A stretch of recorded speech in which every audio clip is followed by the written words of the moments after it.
Bab 3664. Cahaya pedang tajam. Paman Yuan menyentuh wajahnya, dia hanya merasakan ada yang basah. Ketika melihatnya, ternyata itu adalah darah, dia tidak bisa tidak terkejut. Sial. Dia setidaknya adalah master tertinggi klan Kera, meskipun agak ambigu untuk mengatakan wajahnya tebal, tetapi kekuatan tubuh Taoisnya memang jauh lebih tangguh daripada kultivator biasa.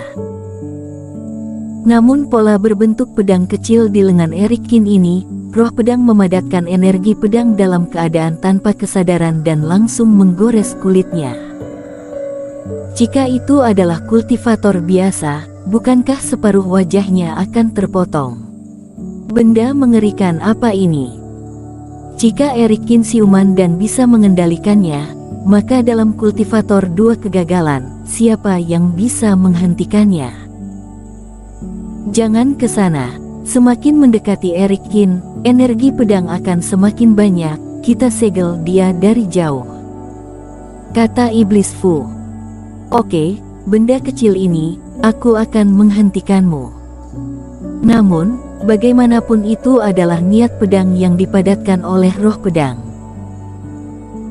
Paman Yuan bergumam dan menyingkirkan kecerobohannya, dia terus memukul, reikinya seperti ombak.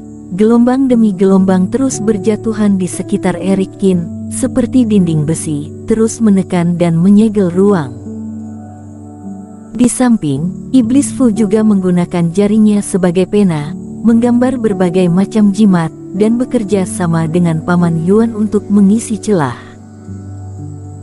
Meskipun roh pedang ini sangat hebat, tetapi bagaimanapun dia melekat pada Erik Kin dan tidak bisa lepas. Sekarang keempat sisinya disegel dan tidak bisa menggunakan reiki langit dan bumi. Di bawah pengendalian keduanya, mereka berusaha keras untuk menaruh banyak segel di tubuh Erik Kin, sehingga roh pedang juga berhenti untuk sementara. Hanya saja benda kecil ini masih bergerak di kulit Erik Kin, kelihatannya tidak sepenuhnya patuh. Paman Yuan, kita tidak bisa seperti ini terus. Aku merasa pola berbentuk pedang ini bangun dan bertumbuh. Sebelumnya hanya cahayanya lebih terang, sekarang bisa bergerak.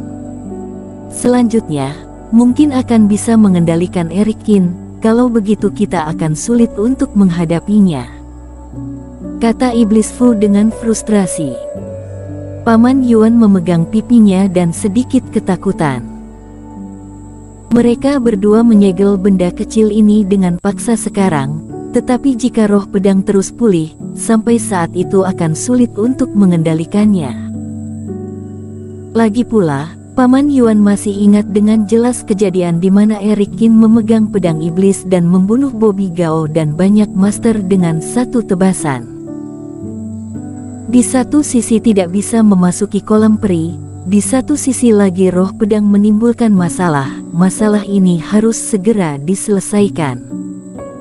Soal pemulihan Tuan Qin tidak bisa ditunda lagi.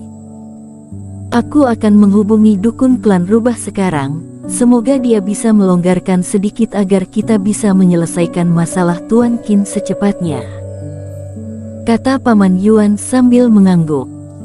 Tunggu, aku akan ikut denganmu kali ini. Iblis Fu berkata ketika melihat Paman Yuan hendak pergi. Selalu menunggu di sini dengan pasif, Iblis Fu juga sedikit tidak tahan. Dia berharap bisa melakukan sesuatu. Oke juga, tapi apakah tubuh teman seiman tahan? Tanya Paman Yuan. Masih oke, aku membungkus tubuhku dengan jubah panjang ini. Biasanya orang lain tidak akan mengetahui identitasku tanpa memeriksa dengan cermat. Kata Iblis Fu dengan tenang. Kalau begitu aku akan memanggil Cindy dan lainnya.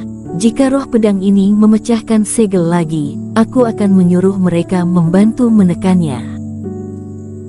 Karena tahu Iblis Fu mengkhawatirkan Erik Kin dan tidak ingin menunggu dengan cemas, Paman Yuan berpikir sejenak dan memanggil Cindy dan lainnya. Mereka yang meninggalkan Pulau Darah dengan Paman Yuan, mayoritas adalah klan Kera, dan klan iblis lainnya sudah pergi saat ini, tetapi Cindy dan lainnya masih ada. Segel mereka cukup kuat, ditambah Nia dan lainnya menjaganya, seharusnya tidak ada masalah besar dalam waktu singkat. Setelah melakukan persiapan, Paman Yuan meninggalkan mansion bersama Iblis Fu. Kali ini tidak pergi ke istana Kaisar Iblis, mereka berdua langsung pergi ke lembah tempat kolam peri berada. Dukun klan rubah itu bernama Christian Hu, dia adalah dokter yang sangat terkenal di antara 5 klan iblis. Kemampuannya mirip dengan master obat tertinggi kultivator biasa, tapi aku hanya mendengarnya sebelumnya, belum pernah berurusan dengannya. Keduanya berjalan menuju lembah. Paman Yuan juga memberitahu situasi kepada Iblis Fu di sepanjang jalan. Sebenarnya, kami tidak banyak berurusan dengan klan rubah, hubungan antara dua klan relatif biasa. Karena gaya kerja klan kera lebih lugas dan tidak banyak ide buruk, tetapi klan rubah seperti kultivator biasa yang lebih licik dan tidak mematuhi aturan, jadi tidak terlalu cocok. Iblis Fu tersenyum tak berdaya, dia sendiri pun manusia, bukankah kamu juga melibatkanku jika berbicara seperti ini? Oh, teman seiman Fu, maksudku para kultivator biasa yang licik, bukan kalian. Setelah berbicara, Paman Yuan baru sadar dan tersenyum. Ketika berjalan ke lembah, kabut spiritual yang menyebar sudah dekat, merasakannya dengan ringan sudah bisa merasakan kekayaan dan kemurnian energi.